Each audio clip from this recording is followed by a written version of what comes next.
seem to be doing all right, especially as it's Friday the 13th, which is unlucky for some. It's unlucky for some, but hopefully not for us, everyone here. It will be a good one. Yeah. Well, it's definitely a good one if you're doing a talk, Steve. Yes, that's true. Yes, it's a nice forward. Righty-ho. Okay, over to you, Sam. Lovely. Well, thank you everyone for joining. We're really, really grateful for Steve has offered to do a talk for the SUT Plus on what is a chartered marine technologist with the SUT. So this is aimed at kind of early careers, but also can be throughout any time in your career. So should you be early or later, you can decide to take this up, and Steve's going to tell us a little bit more about how you can do that and the kind of route to achieve it. So thank you very much, Steve, for giving up your lunchtime to talk us through. And yeah, if you have any questions, please do write them into the chat, and we will come to a Q&A session afterwards. But yeah, over to you, Steve. Thank you very much as CEO of SUT. Hey, thanks very much, Sam. Good to be here, and welcome to everybody who's joined us for the webinar today lunchtime, or at least an early lunch for those of you based in the UK. And for those of you elsewhere, thank you for joining us, whether it's late in the day or early in the day. So I'm going to tell you a little bit about what the Chartered Marine Technologist scheme is, why we're doing it, and run through the application process so that those of you who decide it is for you know what hoops you have to jump through to be able to achieve it. So going back to basics, what is professional accreditation? What's it all about? What's it for? Well, many professions going back centuries have required some kind of accreditation or chartership in order for you to be able to practice. Many of you will be aware of the examples, perhaps, accountancy, but in older days, it could even be things like being a watchmaker, an instrument maker, a boiler maker, any manner of activity that required a certain level of professional competence. There has been a tradition in many industries that you don't just take somebody's word for it, that they're any good at what they do.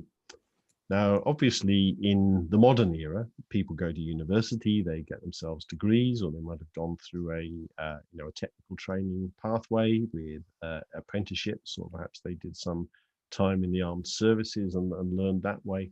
So many pathways to gain your expertise over the years. But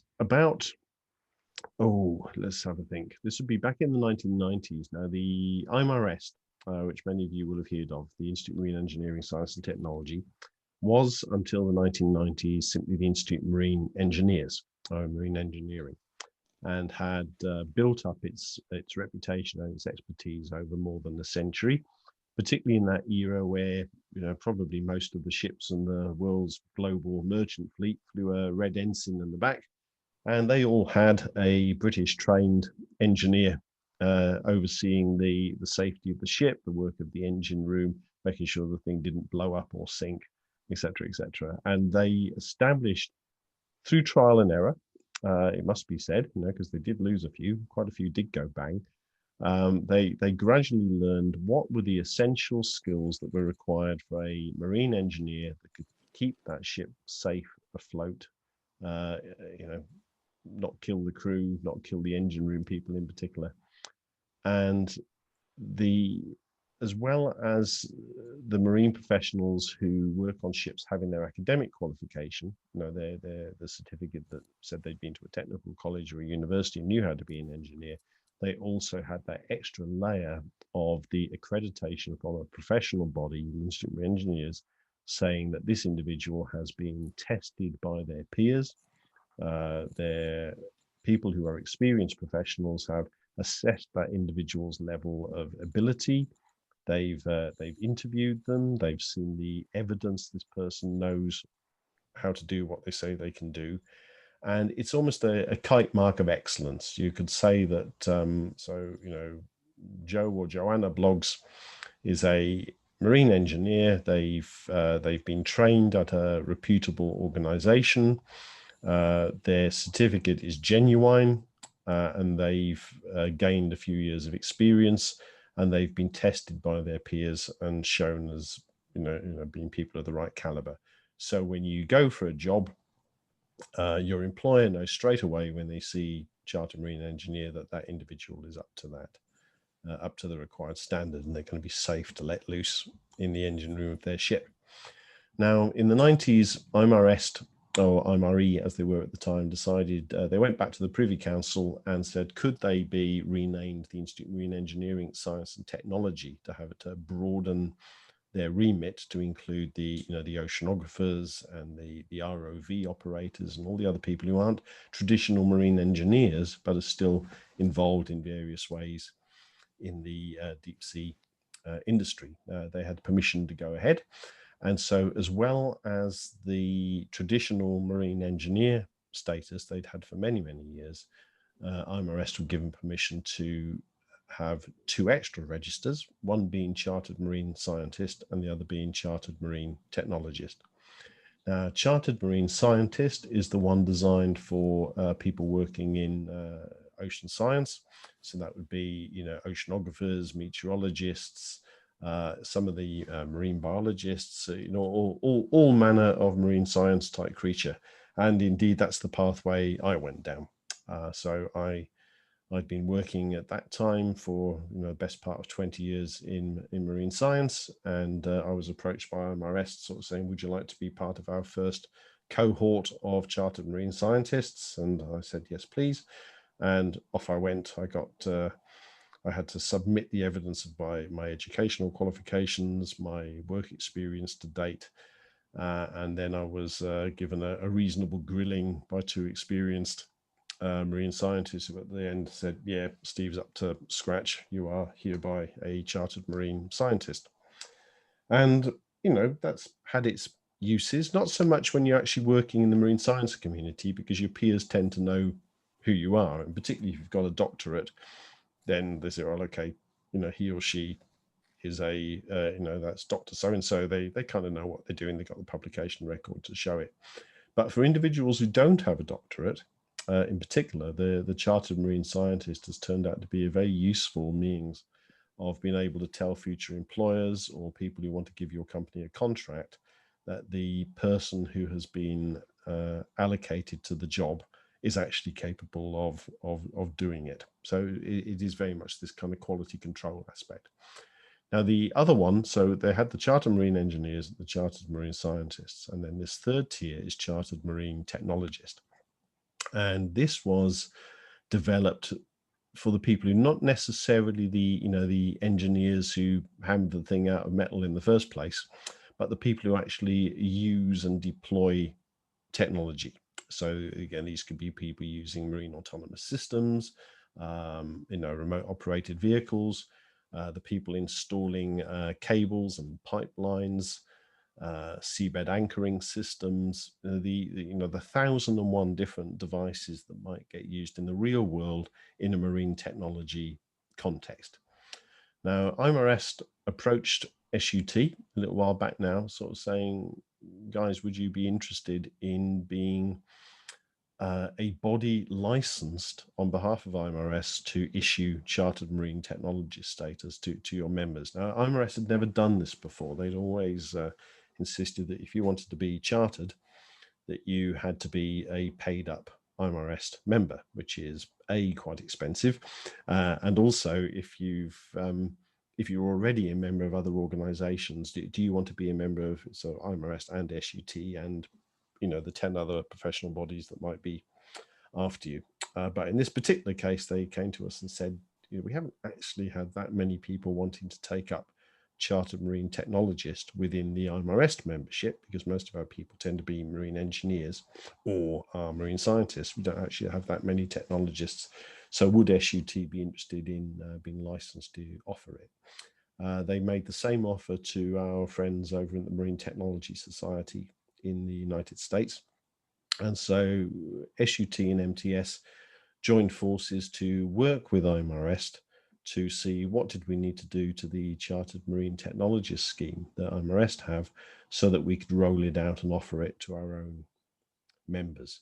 So what I'm going to do, I'm just going to share my screen now, and I'll show you the, here we go. You'll find this document. If you go to the SUT website, one of the things you'll find is the something called the Candidate's Handbook for anybody that's interested in going down the Chartered Marine Technologist route. So I'll just run through the form, because this is the key thing really for any of you that are interested in taking this forward. So obviously it's got a preamble that tells everybody who SUT are, who the Marine Technology Society are, defines what Chartered Marine Technologist means. And if you, to find a real depth on this as well, but by all means still look at the IMRS website as well, because they go into quite a lot of detail about the definition of what a Chartered Marine Technologist is. So when we look at the benefits of CMAR Tech registration, the document talks about it having benefits to the individuals, the employers, the public as a whole. It's about ensuring high and improving standards across all disciplines, reflects best practice. The key thing is also about continued professional development. If you want to go down the chartering route, you have to show that you're staying up to date with the advances in technology. So it looks at it as being a benefit to society overall, being confident in the competence of individuals, individual practitioners by having their identification as professionals that set them at the forefront of their profession. Employers, they see that certification and they know that that individual is up to the right professional standard. To government, seeking to hire or appoint staff, again, knowing these individuals or consultants are up to the right level. The regulatory authorities are another key one here. What we're beginning to find is that, just as is the case in marine engineering for the people operating on ships, increasingly we're beginning to see insurers and regulatory authorities start saying, has the individual who's been appointed to do this job been accredited by a professional body? Do we know that the person who just got tasked with dismantling that nuclear reactor or something, do they actually know what they're doing? And so it's having professional certification as a means of satisfying the professional institutions and the regulatory authorities and the insurers that the right person is working on the job. And that comes back under the legal credibility and professional standing. So Chartered Marine Technologist is open to anyone who can demonstrate the required level of knowledge, understanding, professional competence. Traditionally, for Chartered Marine Engineer and Chartered Marine Scientist, there has been a long-standing requirement that, as well as having a bachelor's degree, you should also have a master's. And certainly that's been the case for people who've been educated post-1990. Now, in the case of Chartered Marine Technologist, it's recognized that many of the individuals working in this field probably have not come through the same pathway where they're going to have the higher academics after bachelor's level education. So what Chartered Marine Technologist does allow you to have is to have the combination of your academic awards, your vocational qualifications, and the experiential learning you've picked up through work all counted into the mix when assessing if somebody is up to the correct standard for Chartered Marine Technologist. So you could have, for example, and I know this has happened in the real world, you could have somebody who doesn't even, in one instance, I know somebody who didn't even actually have a bachelor's degree, but had come through the apprenticeship pathway, the BTEC pathway, BTECs, HNDs, had then worked in the Royal Navy for 7 years, had then gone into industry working as an ROV pilot and an ROV electrical engineer, and the accumulated qualifications that particular individual had picked up were considered by IMRS to be at least equivalent to a master's level qualification. So there was no problem getting them over the wire to pick up their CMAR Tech. So as well as having this mix of learning, which can be, as I've just said, a mixture of your academic qualifications and your experiential learning, you are required to maintain professional competence. So as well as having jumped over the hoops to get your CMAR Tech, there is an expectation that as you go forward through your career, that you would stay up to date with continued professional development. So as new technologies become available, as the software changes, as materials change, and indeed as legislation and policy change, that you can show that you're competent and staying up to date with the latest standard. So to become registered, you first of all have to have your competence assessed by the society. So in this case would be Society for Underwater Technology has been suitable for CMAR Tech. So the first step is a written application. So the application form is actually part of this handbook that you can see on our website. You have to show, if you've claimed to have particular qualifications or experience or training, there will need to be formal documented evidence. We can't just take your word for it. You have to actually give us a certificate or a copy of a certificate. And we're going to run through the competencies in just a moment. So you submit your written application, we review the documentation, and then you get invited to something called a professional review interview. Now, any of you who've been involved with IMAREST or IMECI or any of the other professional societies in the past will be familiar with the PRI process. Basically, you are invited to an interview. It's usually a panel of two who traditionally this would have been a face-to-face interview. You'd actually turn up and sit down, and the panel will politely, usually we start with asking you for a 20-minute to half an hour presentation. So you'd have a PowerPoint presentation, or you can stand up and talk, and you talk us through your career, tell us about what you've done, and give the tangible examples of your achievements. And then there's a Q&A session, and then the panel, thank you very much, and send you off while they make their deliberations. Now, in these times of COVID, all of the professional bodies have gone over to using online interviewing. So in the case of the pilot project we've just finished running at SUT, we interviewed all of our pilot candidates online, and it worked fine. And we've been doing that with IMAREST as well for just a little while. So I'll just go through what the competencies are. So first of all, you have to have using your combination of general and specialist knowledge and understanding to optimize application of existing and emerging technology. So this is about maintaining and extending your theoretical knowledge, enabling the introduction and exploitation of new and advancing technologies. So we're interested in your ability to identify the limits of your own personal knowledge, showing how you're striving to extend your own technological capability. How are you broadening and deepening your own knowledge base through research and experimentation? So we're going to be interested to see, have you engaged in formal graduate or postgraduate study? Are you learning and developing the new theories and techniques in the workplace?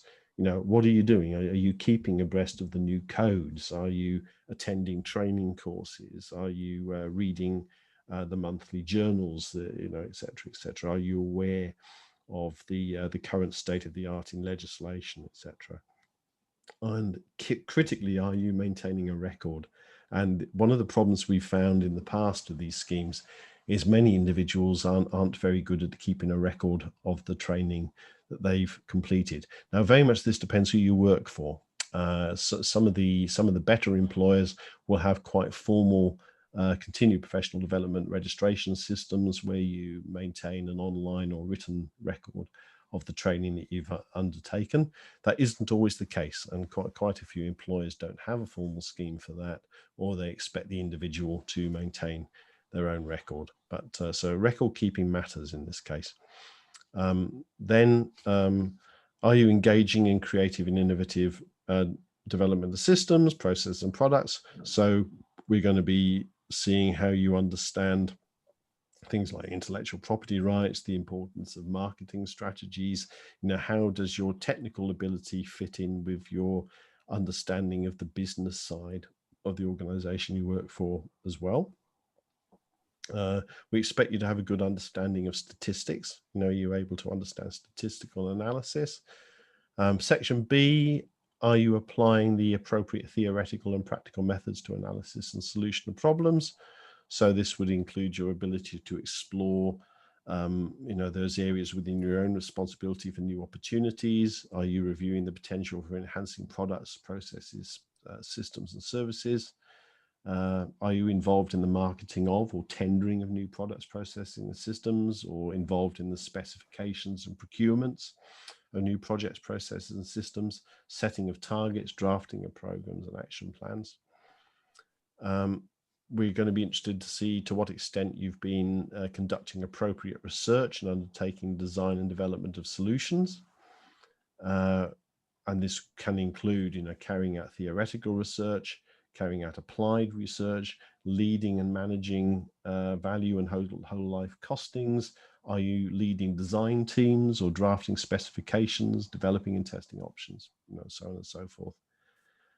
We then go down, we assess how you've been looking at implementing design solutions and evaluating their effectiveness. And then we move down to the technical and commercial leadership aspects. So planning for effective project implementations, you know, identifying the factors affecting the projects, preparing and agreeing implementation plans, ensuring necessary resources are secured. So, you know, it's quite heavy stuff. It's quite a complex process, but as you see, when we go through these criteria, people that come through the other end who've satisfied them all, this is telling a future employer or somebody you might want to give your company a contract that this individual is actually operating at quite a high level. So although it might seem rather daunting when you actually look through this form, you know, can you do, you know, the planning, the budgeting, the organizing, directing and controlling tasks, taking responsibility for control and project operations? It's saying to somebody, if you've gone through all of this and you have those magic letters at the end of the name saying CMAR Tech, or if you've gone through the IMRS route, that could be CMAR Eng or CMAR Sci. It's saying to potential employers and potential clients, this person is a safe pair of hands to be let loose on this project. It goes down through criteria about leading teams and developing staff. Do you contribute to the staff appraisals? Do you plan and contribute to the training and development of your staff? Are you bringing about continuous improvement through quality management? You know, we might talk about ISO 9000 or ISO 14001, you know, all of these kind of things. We're also interested in your ability to communicate. Are you a good presenter? Can you chair and record meetings? Can you prepare letters and documents? Can you give an effective presentation? All of these kind of things. So Steve probably making a terrible hash of this one. But so there's quite a broad range of criteria, and you basically, when you fill in the application form, you go through all of these boxes, you know, from the A section down to the D section, completing the form and giving tangible examples of your expertise in those areas. Now, this is going to be quite difficult for somebody who's only in the first year or two of their professional life after graduation. In fact, it's probably impossible. We tend to feel that unless you've had a minimum of 2 years experience after entering the workplace, you're probably not going to be able to tick enough of the criteria boxes to be able to get through the paper sift to set you down the route to chartered marine technologist status. But certainly once you've got more than about 2 years of experience, and certainly by the time you get to 5 or more, many individuals will be in a position where they're able to satisfy the board that they are actually up to the standard required. There will also be an expectation that you comply with codes of conduct. This matters a lot. This is the areas such as basically not being corrupt. One of the hallmarks of excellence with professional accreditation is it shows that the individual isn't simply a competent technical individual to carry out a task, but they also they operate within an ethical and professional environment as well. You know, they're not going to take a bung to sign off a project that's actually faulty has been safe, you know, that kind of thing. And it goes on to things like environmental risk assessments, you know, socioeconomic environmental concerns. and that last one, E4, making sure you've kept your record. So normally the formal education would include an accredited master's degree, but we accept that accredited bachelor's degree with honours plus either the master's or appropriate further learning to master's level is acceptable. If you don't have master's level qualifications, it's possible to demonstrate the achievement through your combination of academic awards and the appropriate experiential learning. Now, in the case of the first batch of people, like I said earlier, we've just been through a pilot program to see how it might work for SUT. We've interviewed the first 3 candidates, and I think 2 of them did have a master's degree, 1 didn't, but the one who didn't have the master's degree was absolutely fine, because we were able to show that what they had done since qualifying brought them up to at least that level. So that's kind of the criteria. So it's quite simply initial application, that's the paper application, the professional interview review, and then there's a final review, and then that's it. You know, you're kind of home and dry. Now the pilot volunteers will be getting 50% off. So I need to go on to how much this will cost you. So at the moment, let's go straight down to the SUT system. So to join SUT costs you at the moment, you know, £76. Some of you will be members automatically through the corporate membership of your employer. So if you decide you want to go down the CMAR Tech route, there is an additional fee you have to pay. So at the moment, for US-based applicants, $225, for UK-based, £187. That's a one-off. You know, you'd only have to pay that at the point of wanting to be assessed for CMAR Tech. And then after you've been assessed, and assuming you get through, you would have there's a £68 fee which we have to pay to IMRS for registering you as a chartered marine technologist, and thereafter there would be a £54 annual fee. So there is a fee. Again, if you're depending who you're working for, some of the corporate members will cover that fee for the staff. You'll also find you're able to, if you have to pay it yourself, you're able to claim this back on your taxes, as well as a professional registration fee. So that kind of covers the actual document. Let's stop the screen share. Obviously, you know, I can run through stuff one-to-one with anybody who's interested in finding a bit more about the nuts and bolts of how they go through the application process. Now, once somebody has successfully got through it, what we would tend to do is on about a 2-yearly basis, we'll come back to the CMAR Techs and say, can you just submit an update of the continued professional development that you've done since you were admitted to CMAR Tech, just to show that you're doing your bit to stay up to speed. So it's reasonably straightforward. It is not too onerous. We can't price it in such a way that we massively undercut what IMRS are doing. Otherwise, everyone would just leave IMRS and join SUT instead. So we're under a certain obligation to have to match the pricing that IMRS offer their own members for the fee. Now, obviously, not all people working in the sector need to go down this route. You know, for many individuals, it might not be appropriate, or it might be that they're not operating at a level of, you know, difficulty, or, you know, a level of responsibility where they're able to tick all of the boxes required to get chartered marine technologist status. But it's still something you can aspire to. It might be something that you decide you want to do a few years down the line when you're more advanced in the business.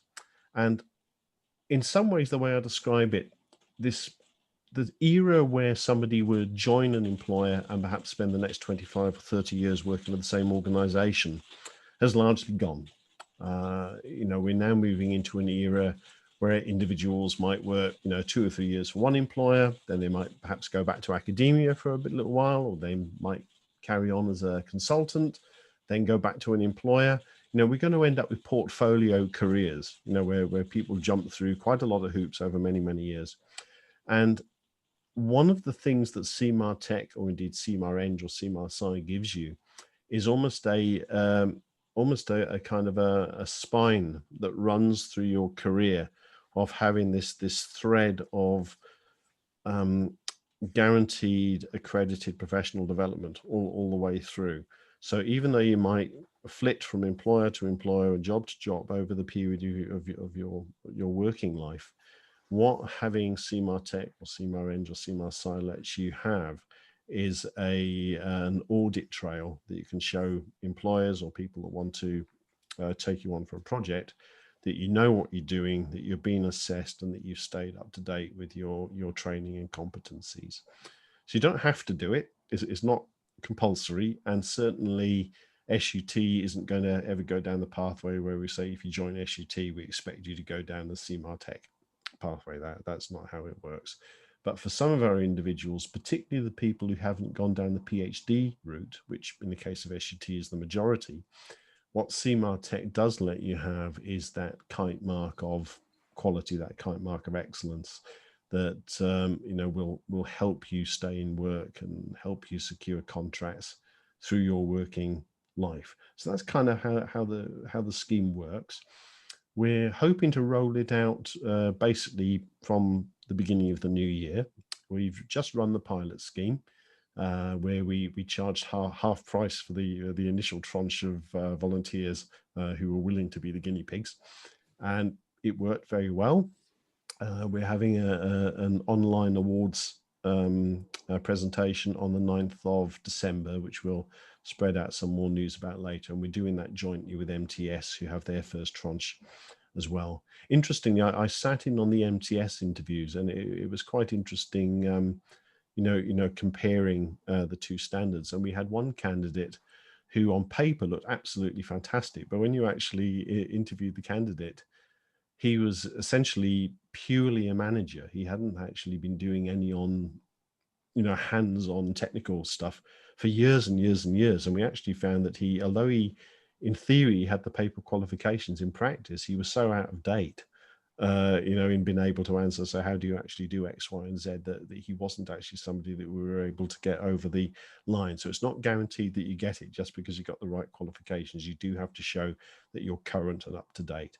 And it's interesting, it's good to see that we got Charlie online as well. There are people out there able to offer the kind of training courses that will ensure, and of course through the SUT's own training schemes as well, by doing things like the subsea awareness courses, by doing things like, other professional training courses throughout your career, it ensures that you stay on the register and you don't fall off in future.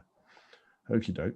So I'm going to stop talking there and probably open the floor up to questions and answers. So I've got one that's come through with somebody basically saying about the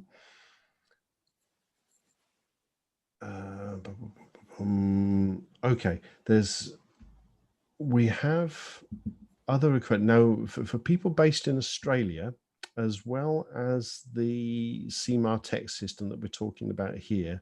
Our Australian colleagues, SUT in Perth, are running through a scheme with Engineers Australia, which is quite similar. And that is very much aimed at people in the pipeline engineering world. So if you're interested in professional accreditation, don't want to go down the CMAR Tech pathway, and particularly if you're based in Perth, there's also the possibility of going down the Engineers Australia accreditation pathway as well. So just to make you aware that option exists. SUT also has its registered subsea engineers scheme, but that is a much less onerous system. That's essentially where you're assessed as an individual and put on our list of sort of registered subsea engineers, but that isn't a recognized professional qualification, whereas CMAR Tech is. So there's a couple of people who've made comments sent to me privately that I'll respond to offline. But Sam, have you got anything for me? Anything that's come through to you? There are no questions in the chat, but I don't know if anyone wants to unmute themselves and wants to ask a question within the session itself, Yeah. do feel free to. Yeah, feel free to do so, or you can always email me at steve.hall@sut.org if you'd like to ask anything one-to-one, or contact me privately afterwards. Otherwise, I've got a couple of questions as well, so Yeah, if no one comes up.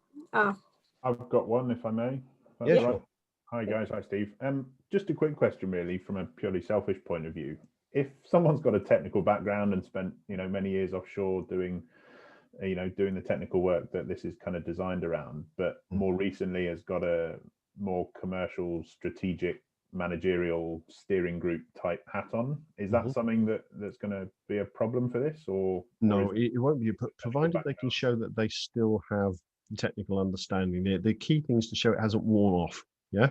Okay. So if somebody is, perhaps 10-20 years ago was doing all that hands-on stuff, and then they've moved very much into the managerial line and have not stayed current, so if they're not aware of the latest, safety rules, or they didn't realize all the threads have changed or something like that, then obviously there'd be some reluctance to admit somebody to the category. And that's really why there's the review system. Yeah, otherwise, because if it was purely based on the paperwork, we'd probably end up rubber stamping everyone who applied for it. But the idea is that no, you do give the person at least a little bit of a grilling, just to make sure that they still know what they're doing, because it comes down to safety, and things like that. At the end of the day, is the individual somebody that you would take on to do a potentially hazardous, or dangerous project, or something that might result in oil leaks or release of contaminants into the environment. And somebody who is a manager, but who is still competent, still hands-on, still reading the journals and up to speed, then that's not a problem at all. In fact, it's to be encouraged, because it encourages people at the managerial level to still be, staying current with the technology and not letting their information become rusty. Okay. All right. Thank you. Okay. Thanks, Michael. Steve, if I might. Hi, Peter. It's Peter McKibben. Currently, I'm the advisor for PTTEP in Asia, subsea advisor. I see Phil Bremler's on the line. He probably recognises my name. Yes, I see. Well, I've worked my way up from the deck here. I got assessed as a IEng, and so on and so forth. Completed an MSc through the Marine Learning Alliance, and just going through the process of being a chartered engineer and so on through IMARAST. Yeah. I inquired about the SUT subsea accreditation, and I understand that there's a few things happening there at the moment. Is that the Earth one, Peter? Is it the Yeah, that's correct. Through Engineers Australia. Yeah. Basically, I'm going to semi-retire back to Bali and work from home, hopefully. All right. So one thing I'm looking at doing is also, I'm wondering about also being a chartered marine technologist because of my background. My background's ROVs and all sorts of stuff, and so just like some thoughts on that if possible. Yeah, okay. So you're already going through the IMARS CMAR Eng system as well, did you say? Yeah, that's correct. I'm just working through all the paperwork at the moment. Yeah, okay. I mean, you certainly don't have to do both, because I mean, it's going to be expensive because you end up paying the fees to IMARS and to SUT, going through the system. But if that isn't a consideration, I mean, professionally, yeah, I mean, there's no reason why you can't have CMAR Eng and CMAR Tech. It just depends if you think you need that in order to, win contracts, and gain employment in various ways. But particularly if you're going to go into the semi-retirement mode anyway, it might be that you don't need to go down both. There certainly isn't any requirement that says you have to have CMAR Eng and CMAR Tech.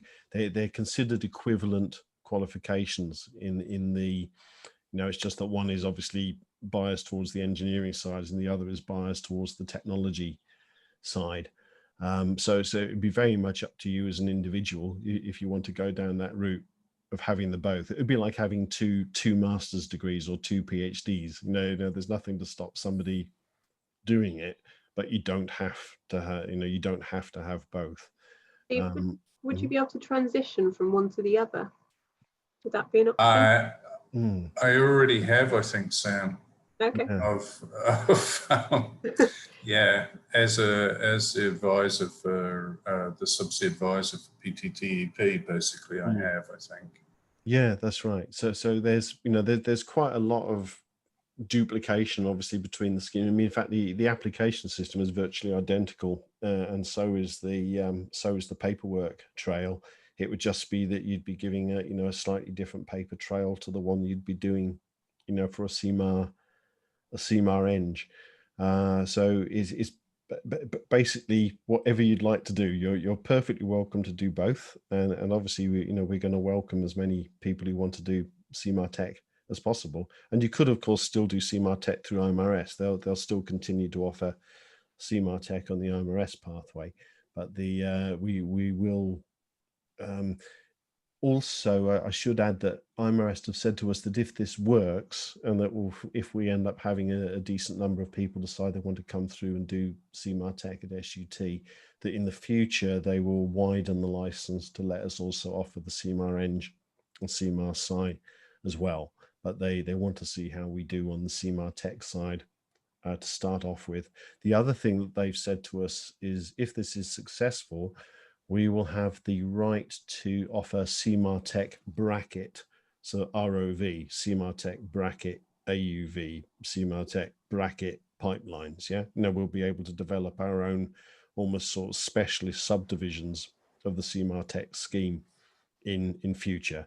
So there's quite a lot of flexibility for SUT and its branches to almost develop specialist subgroups of the CMAR Tech qualification as we go forward into the future. We haven't tried crossing that bridge yet. We thought, okay, let's make sure we've got the right CMAR Tech thing running in the first place, and then it gives us the opportunity to broaden the church in the future to a few specialist sub areas. For example, we've had some interest from the underwriters, the insurers. Because strictly speaking, and we checked this with IMRS, a specialist subsea underwriter is a technologist. They're somebody using their specialist knowledge in support of the industry, and so it would be quite possible to be a CMAR Tech, bracket marine law, or CMAR Tech bracket insurance. Would be quite an acceptable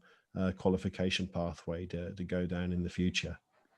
So hope that helps. It probably hasn't given you quite the answer. No, it has helped, Steve. I think you've done a lot in the last couple of months before your tenure ends, and I'd like to be able to support SUT more. Yeah, I think it's a society that needs a lot more exposure. So yeah, you have answered my question, and thanks very much. Great, thanks, Peter. Thanks for dialing in from such a long way away as well. Yeah, Steve, Charlie Reith. Hi, Charlie. I was just going to add to what you were saying to everybody towards the end there with the recent approved CPD training that we've got. I think we've made sure there is a good mix in there on the technology for the people with the subsea to the marine, who can go from the marine registered technician to potentially chartered marine technologist as well. So right. On the continuous awareness of the technology, the evolving technology, the EUVs and all that, that's well embedded. All I'm saying, it's well embedded in the 4 modules that we've got approved.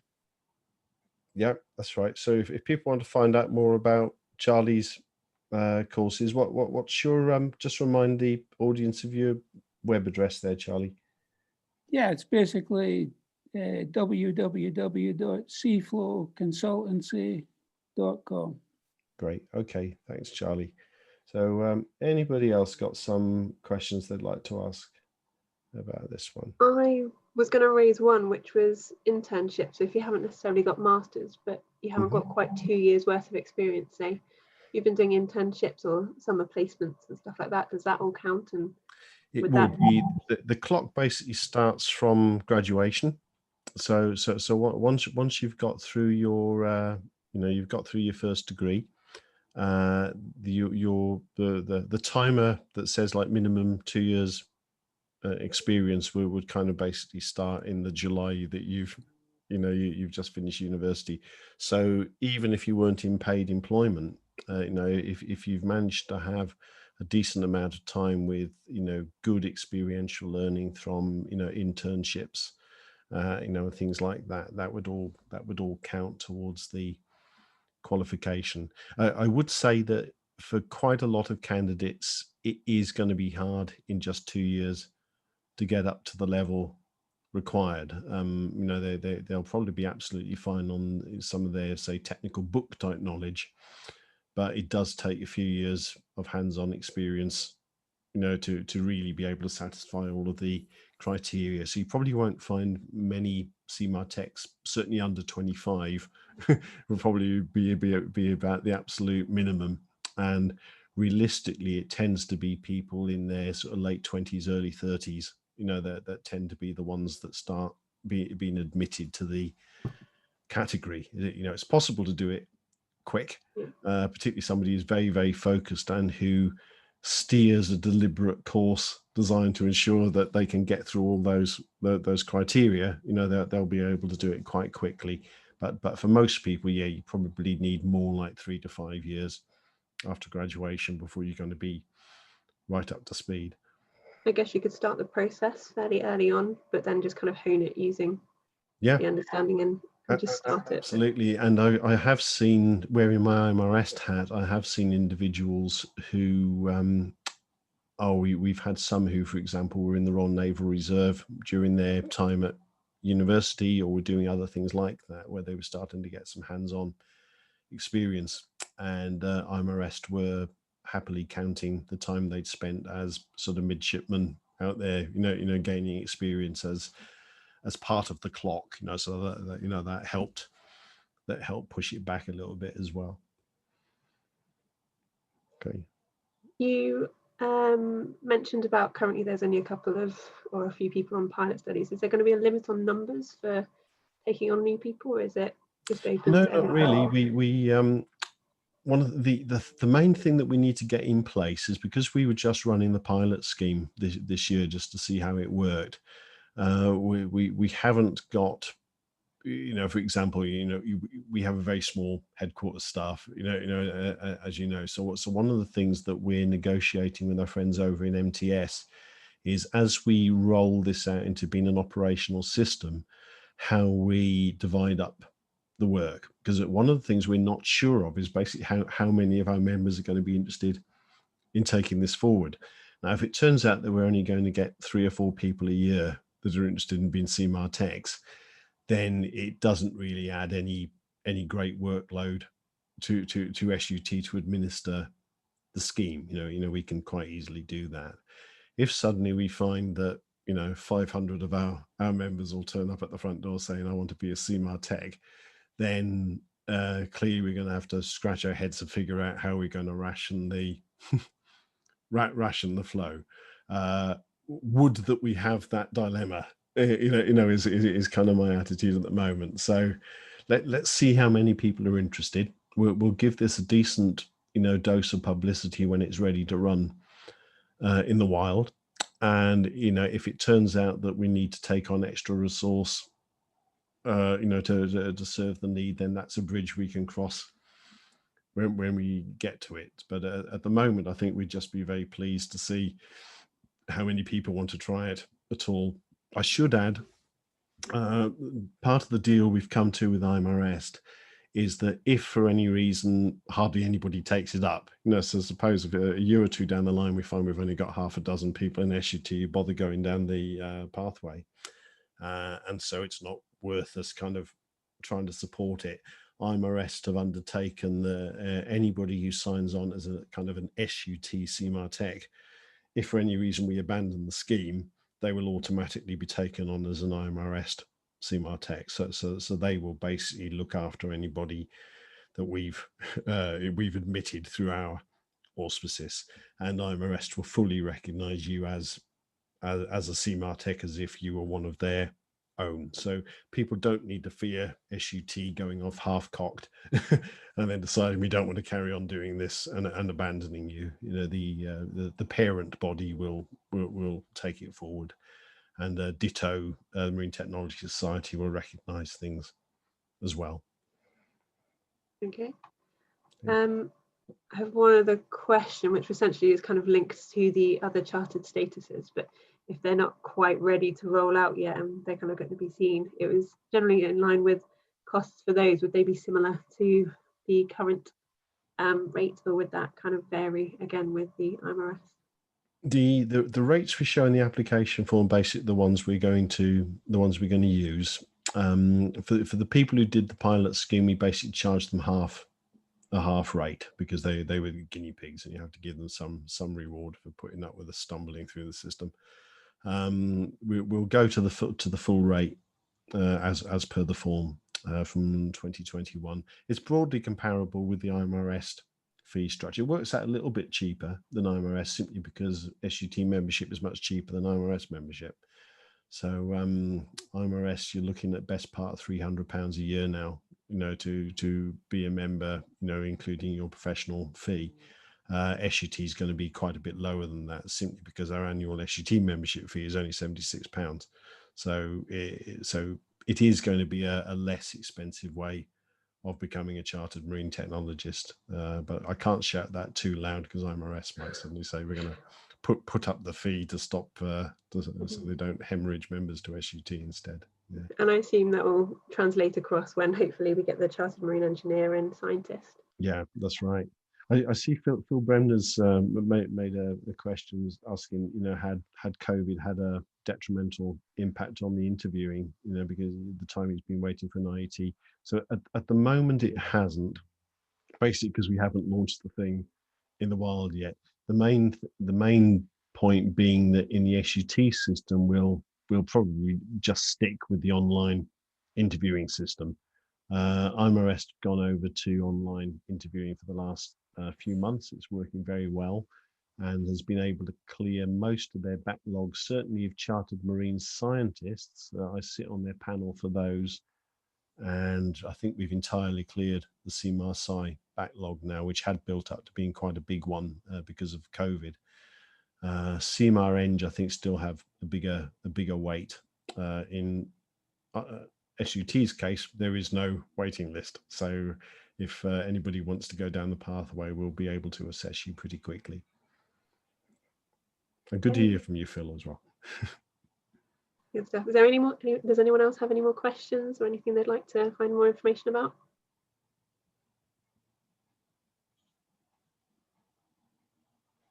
Okay. Take that silence essentially it probably is a no. That's all right. No, we've done a very good job, Steve. No, thanks very much, Sam. No, and good to have you all online. It's nice to see we have a nice healthy mix of people who are definitely a few years the other side of SUT Plus as well. So it's good to see that we've had a nice broad cross section of participants today. Just a quick plug for Monday. We have the lunchtime webinar, 1:30 Monday, is who is it? It's Nick Swift, who's chair of the SUT Defence Special Interest Group, who'll be talking about the secret squirrel world of what exactly the Defence Special Interest Group gets up to. And the one 2 weeks after that is, I can't remember the guy's name, that's completely, but the subject is autonomy, how smart do autonomous systems need to be?